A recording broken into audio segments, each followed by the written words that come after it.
ಹೇ ಸ್ನೇಹವೇ, ಏನ್ ಹೇಳೋದು ನಿನ್ ಬಗ್ಗೆ? ಬರೆಯೋಕೆ ಕೂತ್ರೆ ಕವಿತೆನೇ ಮೂಡ್ತಾ ಇದೆ.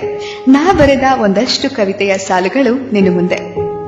ತರಾತುರಿಯಲ್ಲಿ ಆದ ಸ್ನೇಹ ನಮ್ಮದಲ್ಲ, ಕಾರಣವಿಲ್ಲದ ಪರಿಚಯವೂ ನಿನ್ನದಲ್ಲ.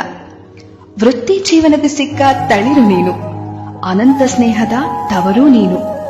ಕಲ್ಪನೆಗೂ ಮೀರಿದ ಕಾವ್ಯ ನೀನು, ಬಣ್ಣವು ಮೂಡಿಸಲಾರದ ಚಿತ್ರ ನೀನು. ಪಂಪನ ಪದಗಳ ಪದ್ಯ ನೀನು, ರನ್ನನ ಪದಗಳ ಗದ್ಯ ನೀನು.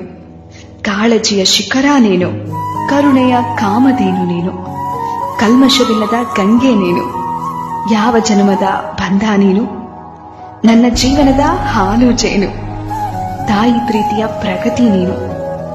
ನನ್ನ ಸ್ನೇಹದ ಮುಗಿಲು ನೀನು, ಯಾರಿರದ ವೇಳೆ ಕಾಯ್ದ ಕೈ ನೀನು.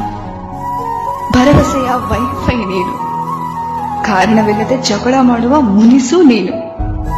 ಪದಗಳ ಪೋಣಿಸೋ ಕನಸು ನೀನು, ಕಾಯಕಕ್ಕೆ ಸ್ಫೂರ್ತಿ ನೀನು. ಸಂಸ್ಕೃತಿಯ ನೀತಿ ನೀನು, ನಾಯಕರೂರಿನ ಕೀರ್ತಿ ನೀನು. ನಿಷ್ಕಲ್ಮಶ ಪ್ರೀತಿ ನೀನು, ನಾ ಗಳಿಸಿದ ಖ್ಯಾತಿ ನೀನು.